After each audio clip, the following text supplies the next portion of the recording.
Bienvenue à tous, nous sommes très heureux de vous retrouver sur RTI 1 ce soir. Une mission du Parlement de la CEDEAO est sur le sol ivoirien. Elle a eu une rencontre avec le président de l'Assemblée nationale. Avec Amadou Soumaoro, il a surtout été question des actions posées durant le mandat de ses députés au sein du Parlement de la CEDEAO au nom de la Côte d'Ivoire. Construction et réhabilitation d'ouvrages de desserte en eau potable en cours.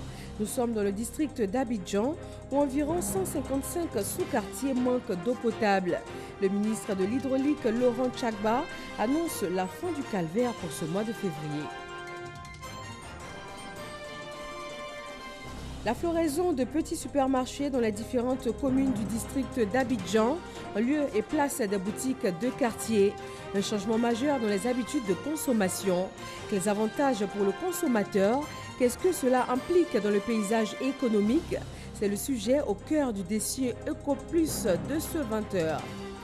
Omar El-Béchir, ex-président soudanais, va être remis à la Cour pénale internationale par son pays. Depuis 2009, il est appelé à répondre d'accusations de génocide et de crimes de guerre durant le conflit au Darfour en 2003. Bienvenue dans le 20h de RTI 1. Bonsoir à tous. Une mission du Parlement de la CEDEAO est en fin de mission en Côte d'Ivoire. Une délégation conduite par la présidente du dit groupe a été reçue en audience par le président de l'Assemblée nationale. Amadou Soumaoro a salué le travail accompli par l'équipe en fin de mission. Aboulaye Koné. C'est une équipe sortante qui se dit fière du travail abattu au sein de l'instance du Parlement de la CEDEAO. Accompagnée de son staff, Aminata Kamara est venue faire ses adieux au président Amadou Soumaoro. Ça fait quand même 2 mandats, c'est-à-dire depuis 2012, nous sommes au Parlement de la CEDEAO. Et nous avons travaillé pour le compte de la Côte d'Ivoire. Et nous sommes fiers, nous, du travail que nous avons abattu.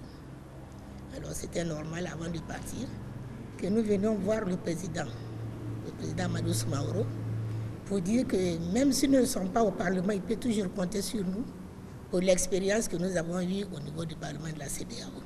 Nous restons à sa disposition. Prenant la parole, le président de l'hémicycle s'est fendu de satisfaction quant à la mission menée avec brio par l'équipe sortante. Je voudrais, monsieur le député, vous féliciter et pour service rendu à la nation, à la Côte d'Ivoire, et nous inspirerons de vos expériences multiples et souhaiter que la future équipe prenne l'exemple sur la précédente. En attendant d'être dévoilée, la nouvelle équipe devra s'inscrire dans la continuité des efforts déployés par la précédente, à savoir porter haut le fruit de la diplomatie parlementaire prônée par le président Amadou Soumaoro, également président de l'APF, l'Assemblée parlementaire francophone. Nous restons au Parlement, mais cette fois à direction la Chambre haute. Le président du Sénat a reçu le coordonnateur résident du système des Nations Unies en Côte d'Ivoire. Ils ont parlé des objectifs de développement durable. Le reportage de Kader Sogodogo depuis Yamoussoukro. Poignée de main entre le président du Sénat, son Excellence Jano Ahoussou-Kouadio, et Philippe Poinceau, coordonnateur résident du système des Nations Unies en Côte d'Ivoire. De nationalité française, le fonctionnaire international a pris fonction en Côte d'Ivoire le 3 janvier dernier. Avec le président du Sénat, il s'est agi des objectifs pour le développement durable. Nous avons passé en revue les points essentiels, notamment les ODD, Objectifs de développement durable, les 17 points des ODD.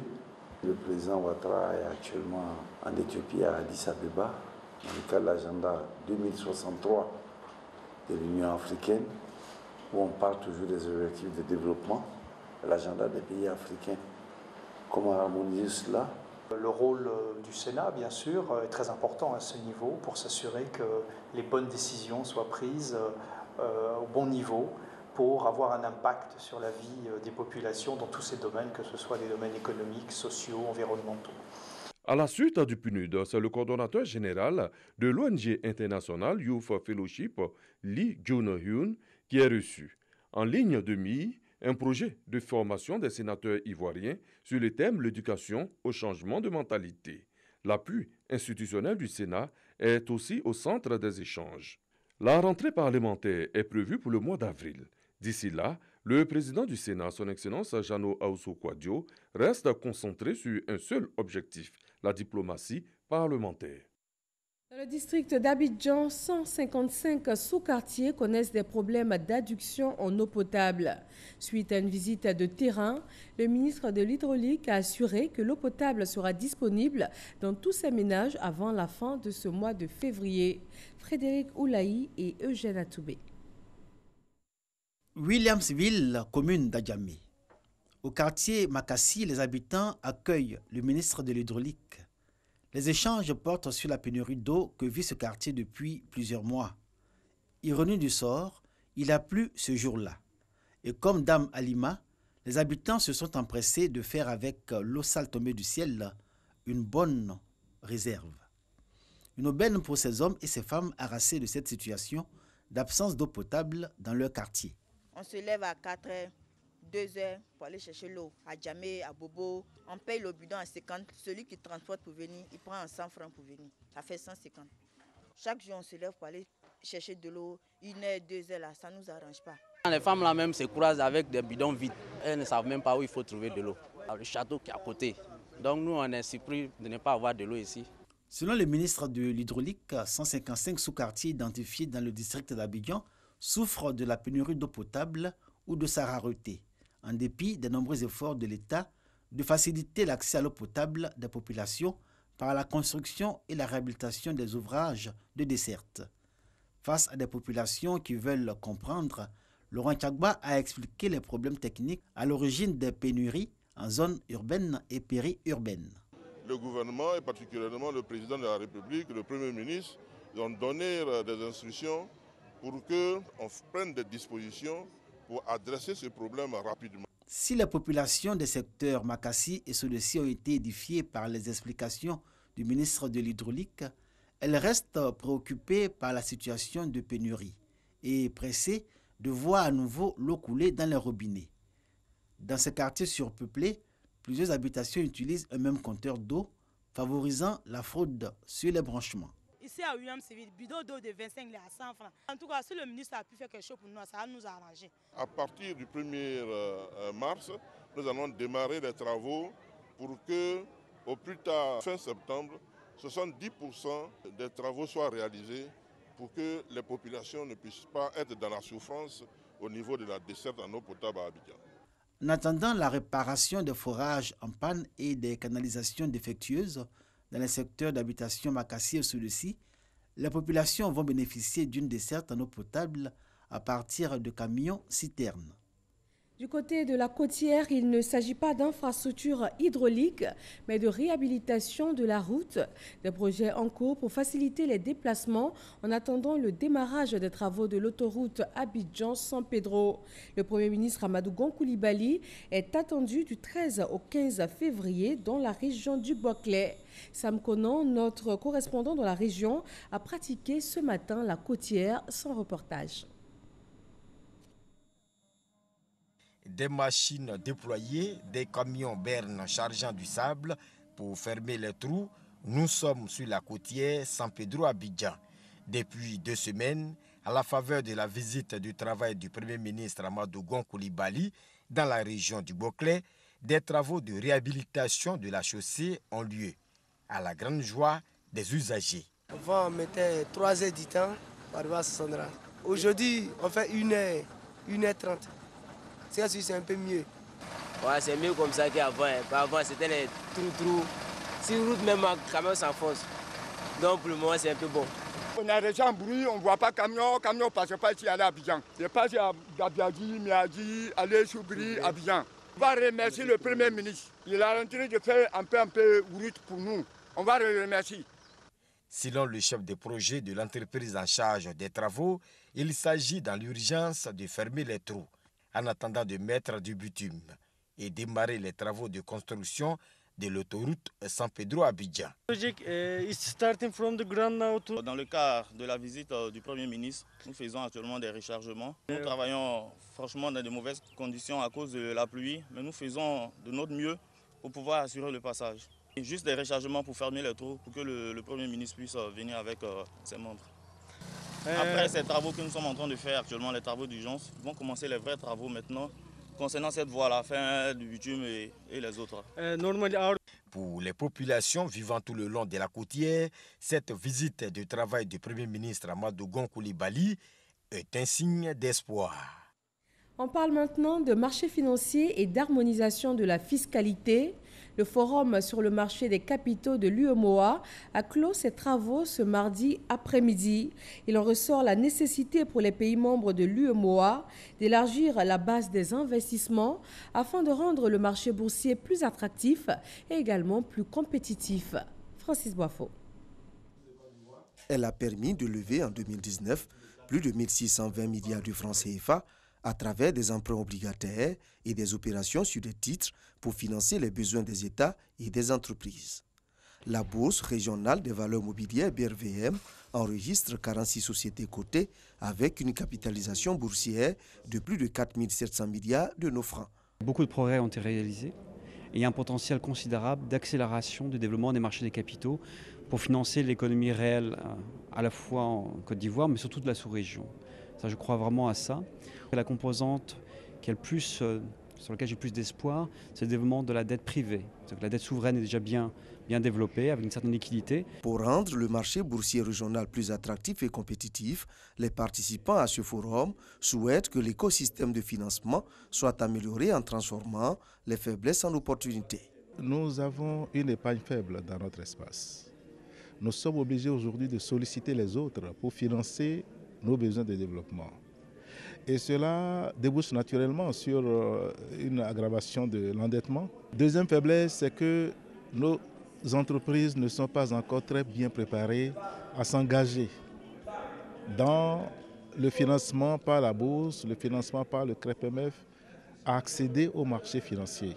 La rencontre d'Abidjan recommande une nouvelle approche fiscale. C'est qu'il faut trouver un moyen d'assurer une harmonisation fiscale au niveau des valeurs mobilières et des transactions. Je crois que c'est un chantier que nous avons déjà engagé et nous pensons que d'ici la fin de l'année, c'est une mesure qui pourrait être effective. Il y a également la question de l'élargissement de la base d'investisseurs pour permettre à d'autres acteurs qui ont suffisamment de ressources de pouvoir intervenir plus régulièrement sur le marché. Je veux penser aux fonds de pension, aux caisses de retraite, je veux dire aux assurances, mais également aux caisses de dépôt et consignation qui peuvent être des acteurs très dynamiques de notre marché.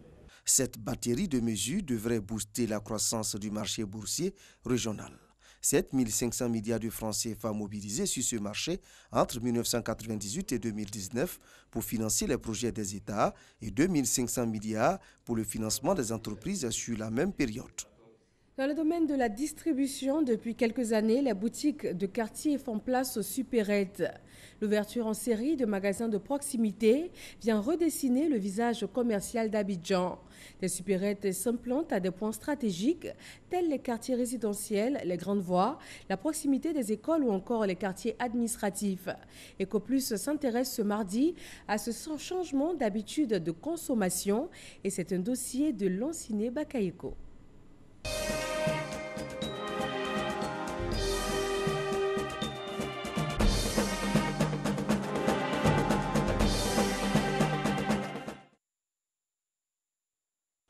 Dans tous les quartiers abidjanais, les supérettes fleurissent à chaque coin de rue. De nombreux consommateurs fréquentent de plus en plus ces magasins de proximité au détriment des petites boutiques chez Diallo. Ces supérettes proposent une large gamme de produits allant des aliments frais au sec en passant par les produits laitiers, les eaux minérales, les jus, les tartines, les boissons et les cosmétiques. Abdoulaye ici à Djamé a résisté mais a dû finalement s'adapter au sens du vent. Même si on voit que le magasin est un peu cher, mais si tu as 3 boutiques, 4 boutiques comme ça, il faut essayer de diminuer. Tu prends un bon boutique, tout ce qui reste là, tu vends et puis tu proposes comme ça là. Parce que le temps actuellement, c'est ça les gens aiment. À l'intérieur de la supérette d'Abdoulaye, les rayons sont étroits, mais les prix très compétitifs. Tidjane, un habitué. Les supermarchés, la première chose, il y a la qualité, il y a la différence pour la date et vendre des choses. Bon, c'est bien garanti. Dans les frigos, c'est propre. Dans cette haute supérette du plateau de Cuy, le gérant fait l'inventaire et s'assure que tout va bien. Silo, bonjour, ça va un peu? Ça va. Et la journée? Ça va. Ça va un peu. Les clients aujourd'hui premiers, c'est comment? Les 100? Ça va un peu. Il y a, ça va. Ah, ok. On fait un peu, ça va. Ok. Bien sûr. Batois, à la recherche de piles d'une certaine qualité depuis ce matin, entre dans le magasin. Bonjour madame, il peut avoir la pile là.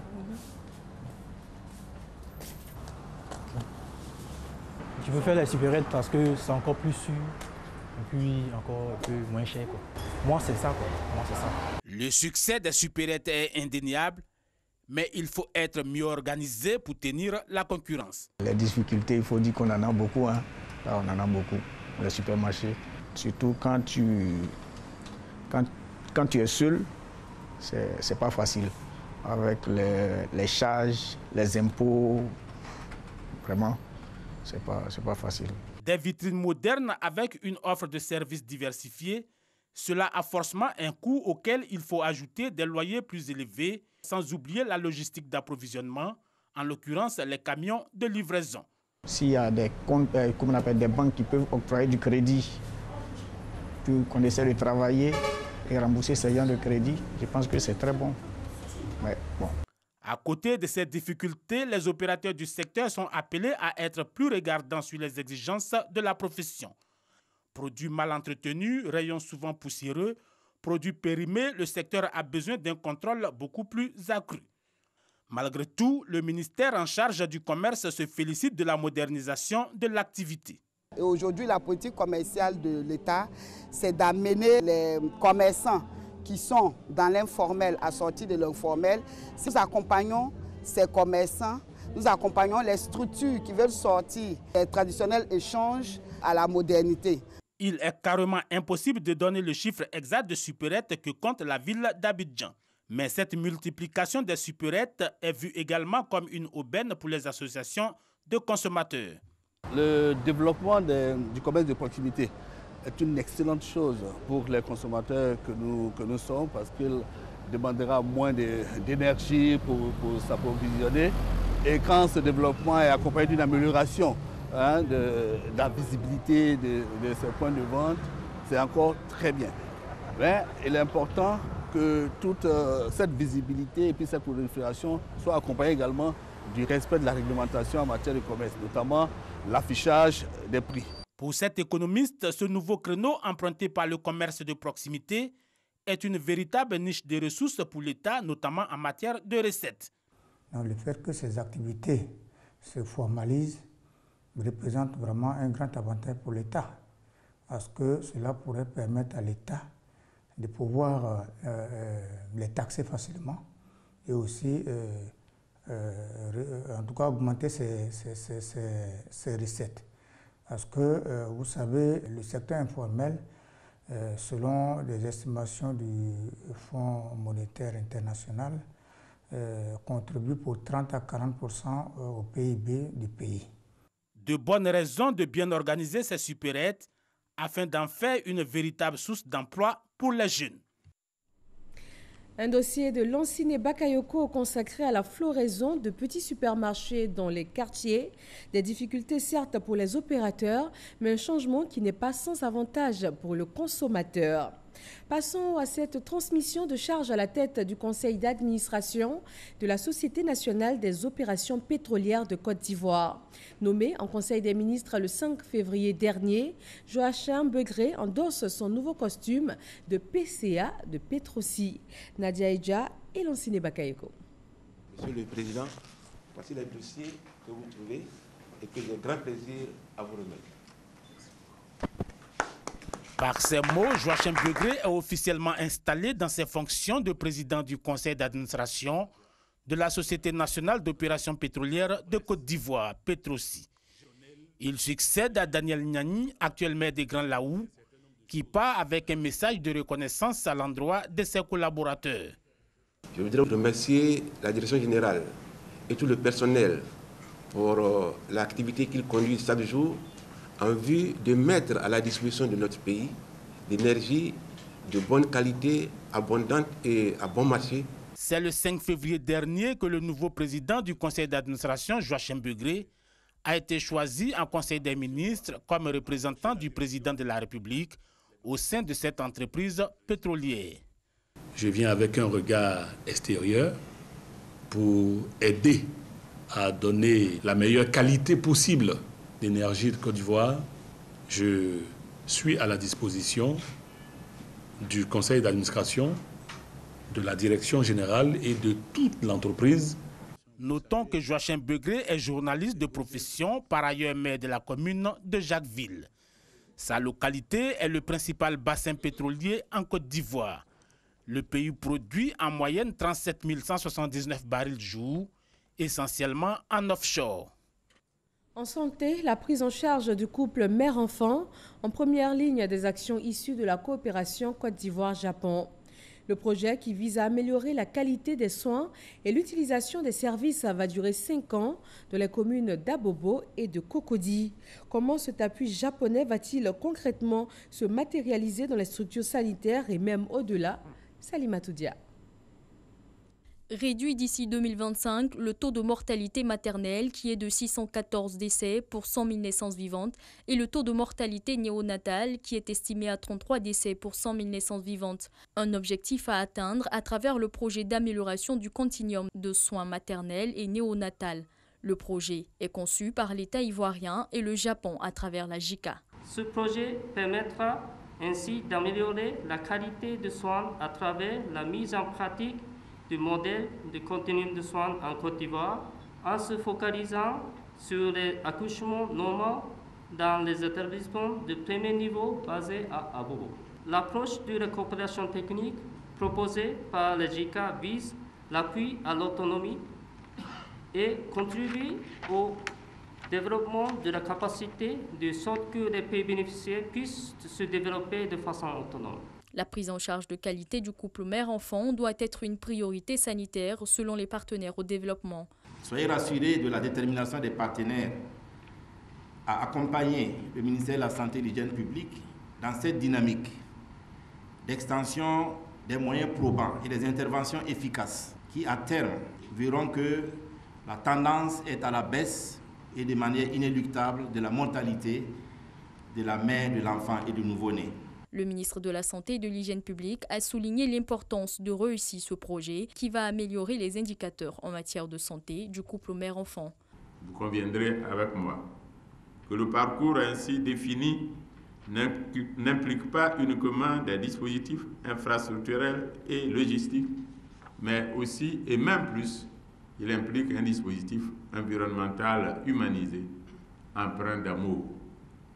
Je suis heureux que toutes les compétences nécessaires à cette entreprise sociale soient réunies ce jour pour nous permettre de construire le projet d'amélioration du continuum des soins de santé maternelle et néonatale. Cette coopération technique permettra la construction d'un pôle mère-enfant au CHU de Cocody pour améliorer ses services de santé maternelle et néonatale.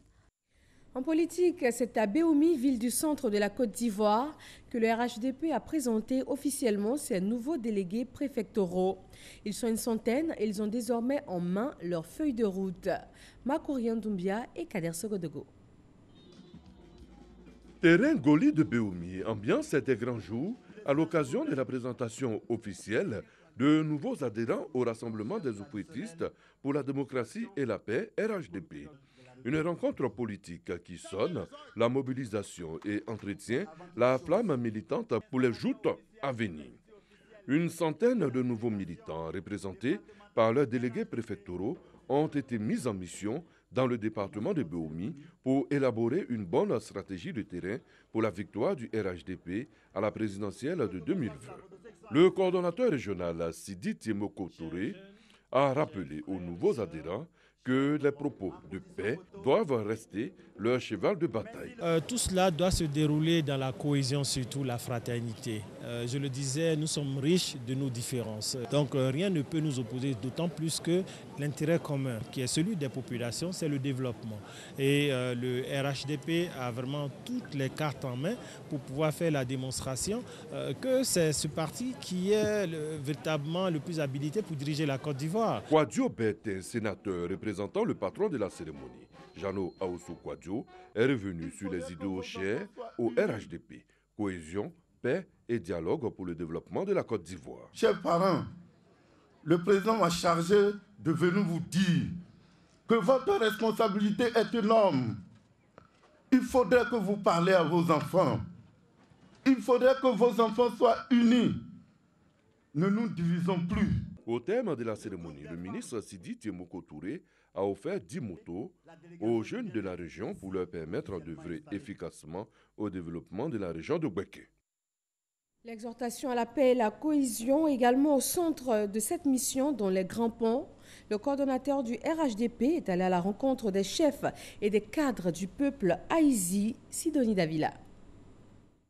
Le peuple haïti résolument tourné vers le développement. Peuple de 17 villages géographiquement bien situés en bord du dos souffre d'un manque d'infrastructures sanitaires, éducatives et routières, entre autres. La solution, selon Esmaël Essis, le rassemblement. Mais je suis venu surtout leur parler de paix, leur parler de rassemblement, de cohésion sociale, pour qu'on puisse développer nos différents villages qui sont beaucoup enclavés et qui souffrent aujourd'hui de beaucoup d'insuffisance d'infrastructures sociales.